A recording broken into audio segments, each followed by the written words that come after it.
Hello everyone, welcome to Anagani Commerce Coaching. Students, ఇవాళ మనం AP second inter public exam paper 2024 March okay 10 marks question non profit organisations are not for profit organisations 10 marks problem. ఇది దేనికి choice అండి? Choice for consignment. Okay, ఇది already consignment నేను previous క్లాస్లో explain చేశాను, చూసుకోండి. సమ్ ఎలా ఇచ్చారు చూద్దాం.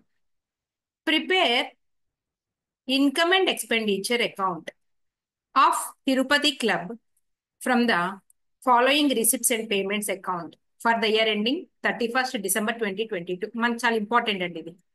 మనం చేసే అకౌంటింగ్ పీరియడ్ 31st December 2022కి ఎండ్ అయిపోతుంది. అంటే 21st Januaryలో స్టార్ట్ అయ్యి January 2021లో స్టార్ట్ అయ్యి ఓకే క్యాలెండర్ ఇయర్లో స్టార్ట్ అయ్యి మనకి డిసెంబర్లో ఎండ్ అవుతుంది. ఇది అకౌంటింగ్ పీరియడ్, గుర్తుపెట్టుకోండి, అకౌంటింగ్ ఇయర్. రైట్, ఇప్పుడు మనం సమ్లోకి వెళ్దాము. ఏమేమి ఇచ్చారు చూడండి. బ్యాలెన్స్ బ్రాడ్ డౌన్ అంటే మనకి ఇచ్చే రిసిప్ట్స్ అండ్ పేమెంట్ లో ఇదేంటి లుక్ లైక్ క్యాష్ బుక్ ఇది. దీంట్లో మొత్తం బ్యాలెన్స్ షీట్ కి సంబంధించిన ఐటమ్స్ ఉంటాయి, అలాగే మనం వేసే ఇన్కమ్ అండ్ ఎక్స్పెండిచర్ సంబంధించినవి కూడా ఉంటాయండి. మనం రిసిప్ట్స్ అన్నినేమో ఇన్కమ్ సైడ్ తీసుకెళ్తాము, రిసిప్ట్స్ అన్ని కూడా ఇన్కమ్ సైడ్ రాసుకుంటాము. పేమెంట్స్ వచ్చేటప్పటికి ఎక్స్పెండిచర్ సైడ్ రాసుకుంటామండి. ఎక్స్పెండిచర్ అనగానే మనం ఎడ్ సైడ్ రాసుకుంటాం అకౌంట్ లో అంటే ఇది నామినల్ నేచర్ అండి. మనం ఇప్పుడు చేసేది ఏంటి? ఇన్కమ్ అండ్ ఎక్స్పెండిచర్ అంటే మీనింగ్ ఏంటి, ఎందుకు చేస్తాము ఒక్కసారి చూద్దాం, మళ్ళీ దాని గురించి మాట్లాడదాం. చూద్దాం. ఓకే, ఇప్పుడు ప్రాఫిట్ ఆర్గనైజేషన్ అయినా నాట్ ప్రాఫిట్ ఆర్గనైజేషన్ అయినా కానీ ఎంత అమౌంట్ మిగిలింది అనే చూసుకోవాలి. అదే ప్రాఫిట్ ఆర్గనైజేషన్స్ ఉన్నాయి, బిజినెస్ ఆర్గనైజేషన్స్ ఉన్నాయండి, ప్రాఫిట్ మోటివ్ సంస్థలు లేదా బిజినెస్ ఆర్గనైజేషన్స్ ఉన్నాయి. బిజినెస్ ఆర్గనైజేషన్స్ ఏం చేస్తున్నాయి? ప్రాఫిట్ ఆర్ లాస్ కనుక్కోవడానికి వేసే అకౌంట్ పేరు ఏంటండి? P&L account. ఇది వేసి దీంట్లో నెట్ ప్రాఫిట్ కనుక్కుంటారు. అయితే ఇక్కడ ఏంటిది? బిజినెస్ ఆర్గనైజేషన్ కాదు, నాట్ ఫర్ ప్రాఫిట్ ఆర్గనైజేషన్ అన్నారు. ఇది కూడా వేయాల్సిందే అకౌంట్. అయితే ప్రాఫిట్ ఆర్ లాస్ అకౌంట్ కాదండి, ప్రాఫిట్ అండ్ లాస్ అకౌంట్ కాదు, ఇది కూడా అకౌంట్ వేస్తుంది. అదేంటి అంటే ఇన్కమ్ అండ్ ఎక్స్పెండిచర్ అకౌంట్ వేస్తుందండి. ఇన్కమ్ అండ్ ఎక్స్పెండిచర్ అకౌంట్ ఇస్తుంది. దీంట్లో ప్రాఫిట్ ఆర్ లాస్ అంటే net profit or net loss తీయట్లేదు. దీంట్లో ఏమంటాము అంటే దాన్ని సర్ప్లస్, అంటే ప్రాఫిట్ కి బదులు సర్ప్లస్ ఆర్ లాస్ కి బదులుగా డెఫిసిట్ అనాలండి. ప్రాఫిట్ అనకూడదు.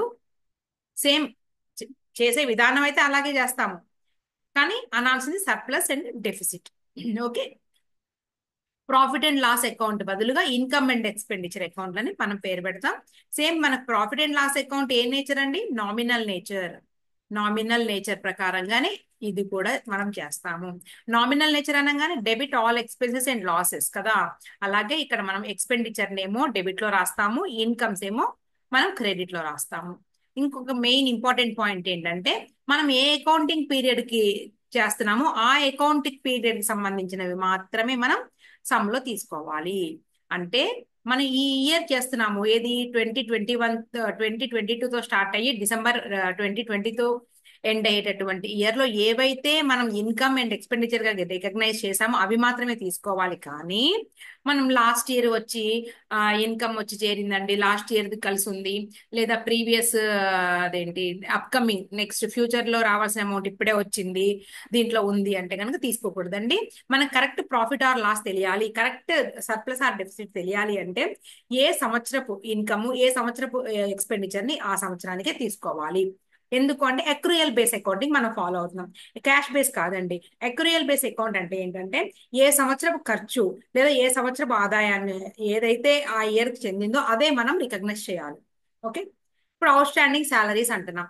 అవుట్ స్టాండింగ్ సాలరీస్ అంటే ఏంటి? ఆ అకౌంటింగ్ పీరియడ్ లో ఆ ఇయర్ పే చేయాల్సినటువంటి సాలరీస్ పే చేయలేదు, చేయకపోయినా కూడా దాన్ని ఎక్స్పెన్స్ కింద ట్రీట్ చేసుకుని మనం అకౌంట్ లోకి తీసుకొస్తున్నాము. అలా ఓకేనా?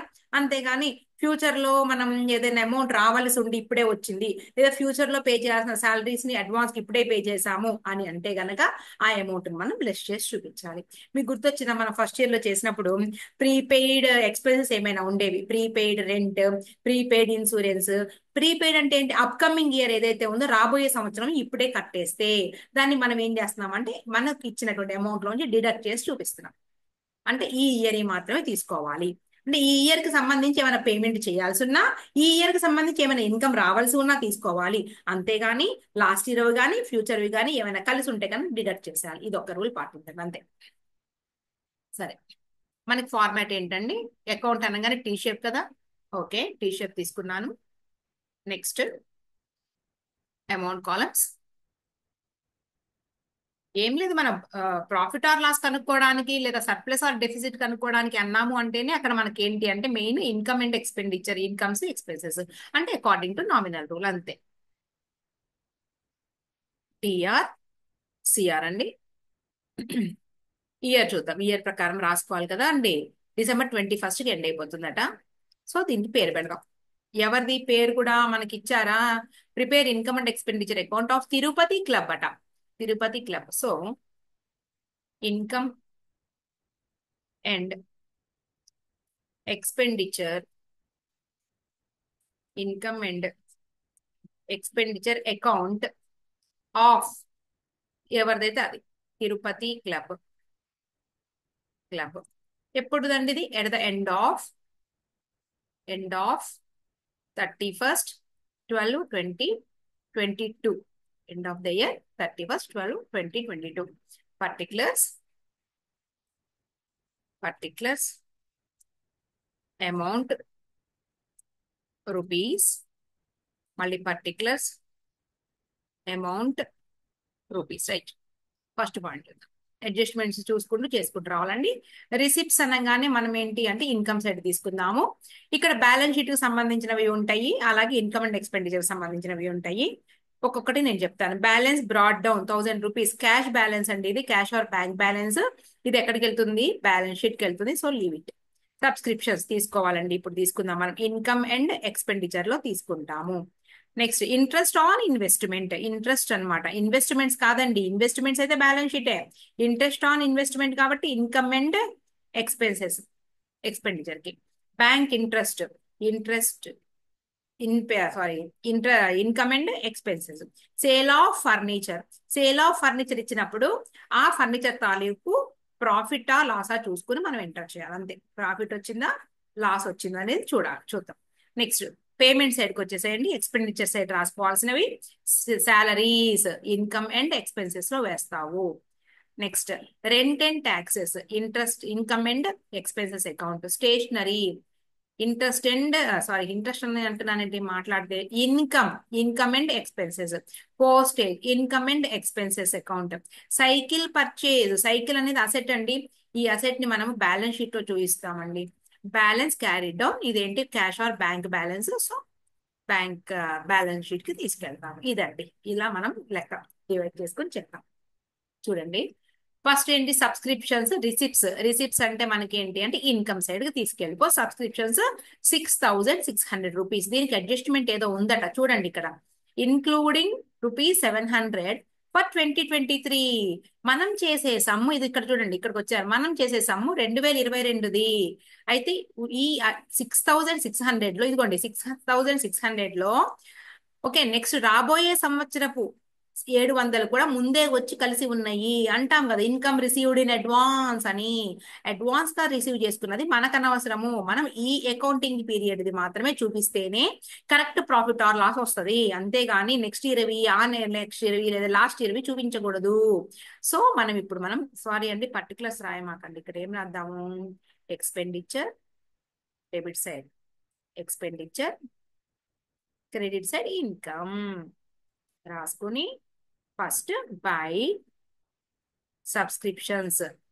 రిసిప్ట్ పేమెంట్ లో మన ఇక్కడ క్రెడిట్ రాస్తున్నవి అక్కడ డెబిట్ లో ఉంటాయండి.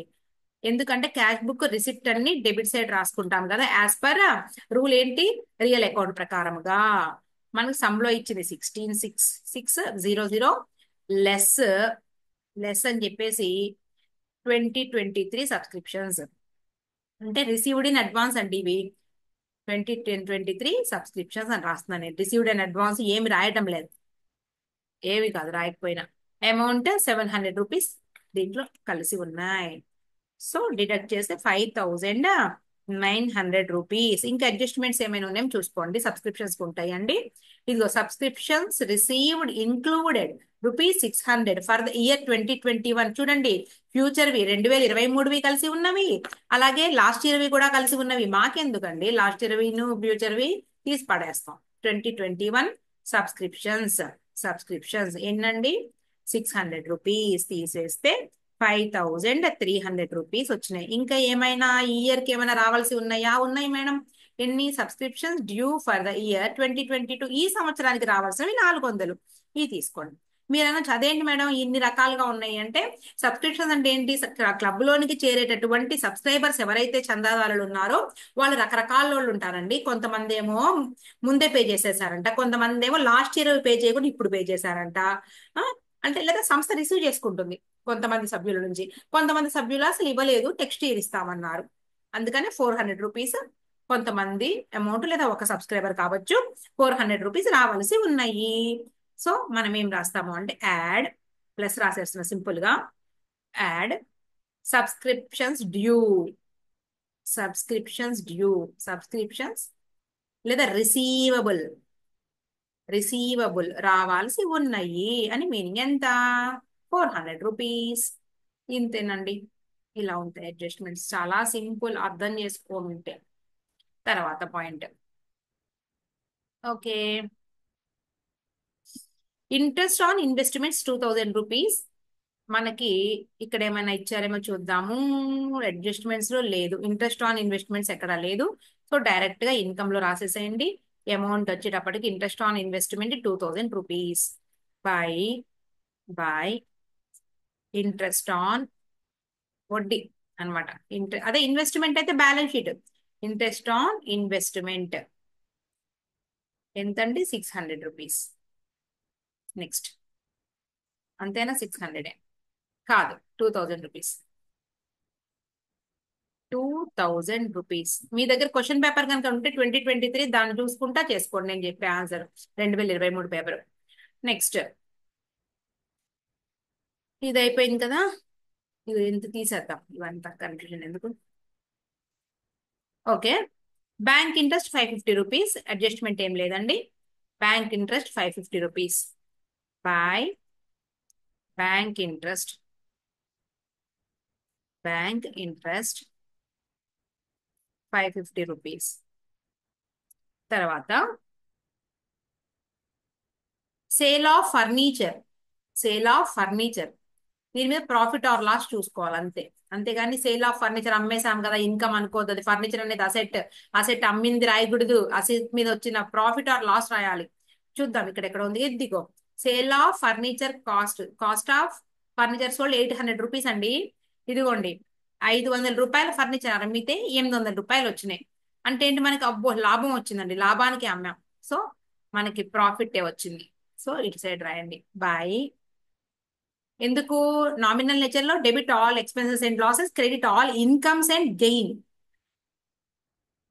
Profit on, profit on sale of old furniture profit వచ్చింది. ఎలా? 800 రూపీస్. ఓ సారీ, అంతేగా, 800 రూపీస్ వసూలు చేసుకున్నామా మనం? కాదనుకుంటా, ఒక్క నిమిషం ఆగండి. Cost 800 rupees. సారీ, అసలు ఎలా వస్తుంది మనకి? సేల్, అమ్మకము విలువ 500, లాస్ వచ్చిందండి. లాస్, సారీ లాస్ వచ్చింది కదా అమ్మితే. ఇక్కడ స్టార్ట్ చేద్దామా లేదంటే లాస్ట్ కు రాద్దాంలేండి. మనం ఇక్కడికి వచ్చేది అడ్జస్ట్మెంట్ ఐటమ్ లాస్ట్ కు తీసుకుందాము. శాలరీస్ తీసుకోండి. Salaries rupees 6000. శాలరీస్ 6000 రూపీస్ అంట. చూద్దాం ఒక్క నిమిషం. Okay, salary 6000 rupees. Expense payable 900. Debit సైడ్కి వచ్చేసాయి ఎక్స్పెండిచర్ లో. To salaries, salaries 6000 rupees add, లేదా ప్లస్ అనండి. Payable చెల్లించాల్సినవి. salaries payable 600 rupees or 900 rupees salaries payable. 6,000 plus 900 rupees, 6,900. Next point చూద్దాం. Rent and taxes rupees 1,700 adjustment ఉందా? రెంట్ అండ్ ట్యాక్సెస్ ఉందిగా, ఇదిగోండి. Rent and taxes 200 rupees December 2021 కలిసి ఉన్నాయంటండి, 200 రూపాయలు. ఈ rent paid ఏదైతే ఉందో రెంట్ అండ్ ట్యాక్సెస్ 1,700 లో ముందు రాద్దాం చూడండి. టు రెంట్ అండ్ ట్యాక్సెస్ ఎంతండి? రెంట్ అండ్ ట్యాక్సెస్ మనకి 1,700 రూపీస్. ఇన్నర్ కాలం లో రాసుకోండి. ఇన్నర్ లో నేను ఇంకొక గీత గీయలేదండి, ఇలా గీయొచ్చు. లెస్ 600 రూపీస్ ఎప్పటివి అంట? 2021 అంటే లాస్ట్ ఇయర్ వి. మైనస్ లెస్ 2021 రెంట్ ఎంతంటే అమౌంట్ మనకి 200 రూపీస్. సో డిడక్ట్ చేస్తే 1,500 అయిపోయింది. నెక్స్ట్ రెంట్ అండ్ ట్యాక్సెస్ కూడా అయిపోయింది. నెక్స్ట్ స్టేషనరీ రూపీస్ 200 అడ్జస్ట్మెంట్ ఉందేమో చూసుకున్నామా? స్టేషనరీ రూపీస్ 200 అడ్జస్ట్మెంట్ అయితే లేదు. ఇది అయిపోయింది, ఇది రాసేసాం, ఇది రాసేసాం. సబ్స్క్రిప్షన్స్ కూడా అయిపోయింది. స్టేషనరీ 200 రూపీస్ లేదు అడ్జస్ట్మెంట్. To stationery 200. నెక్స్ట్ తర్వాత పోస్టేజ్ వచ్చేటప్పటికి 200 రూపీస్. పోస్టేజ్ 200. ఇంకా అడ్జస్ట్మెంట్స్ ఏం లేవండి, రాసేసుకుంటూ వెళ్ళిపోదాం. Postage 200 same profit and loss account మాదిరే. తర్వాత cycle purchase balance sheet, balance carried down balance sheet. Postage 30 rupees రాసారా? 200 రాసాం, మిస్టేక్ పడలే ఇక్కడ. పోస్టేజ్ 30 రూపీస్ రాసుకున్న తర్వాత ఇక్కడ మనకి కాస్ట్ ఆఫ్ ఫర్నిచర్ సోల్డ్ 800 అన్నారు కదండి, ఇది తీసుకోవాలి మనం. లాస్ వచ్చింది కాస్ట్ ఆఫ్ ఓల్డ్ ఫర్నిచర్. ఇక్కడ ఏమని రాయాలంటే loss on sale of old furniture అని రాసుకోవాలి. ఎలా వచ్చింది లాస్ అంటే 800 రూపీస్ వర్త్ ఇది, మనం అమ్మితే మనకు వచ్చింది 500. సో 300 రూపీస్ లాస్, అంతే. కంప్లీట్. ఇప్పుడు మనం చూద్దాం, ఎటు సైడ్ ఎక్కువ చూడండి. ఓకే, మనకి 7 ఇక్కడికి కదా, 7 ఇక్కడ వచ్చేటప్పటికి 7 ఇదే ఎక్కువ ఉన్నట్టుందండి. ఎక్స్పెండిచర్ ఎక్కువ ఉన్నట్లే అనిపిస్తుంది నాకు. 0, 3, 9, 5, 14, 14, 16, 19, 9, 1, 7, 8, 8,950. 8,950 ఇక్కడ రాద్దాము. 950 30 అండి, 930. ఈ యాడ్ చేస్తే 700 ప్లస్ 550, 0, 5, 3, 1, 8, 350 రూపీస్. 8,350 రూపీస్ లెస్ చేద్దాం. 8,350 రూపీస్ 08. ఓకే, ఇక్కడ ఎంత ఉంటుందండి? 8 లో ఉంటుంది 580 రూపీస్ అండి ఆన్సర్. 580 మనకి ఇటు సైడ్ లాస్ వచ్చింది. ఒకసారి చూద్దాం అన్ని ఎంటర్ చేసామా లేదా. Subscriptions, next interest on investment, bank interest 550 rupees. తర్వాత ఇటు salaries, rent and taxes, stationery, postage, cycle purchase తీసుకోకూడదండి, మనం అన్ని రాసేసాము. So amount 580 rupees. మనం expenditure, excess of expenditure over income కదా, బై డెఫిసిట్. బ్రాకెట్ లో ఎక్సెస్ ఆఫ్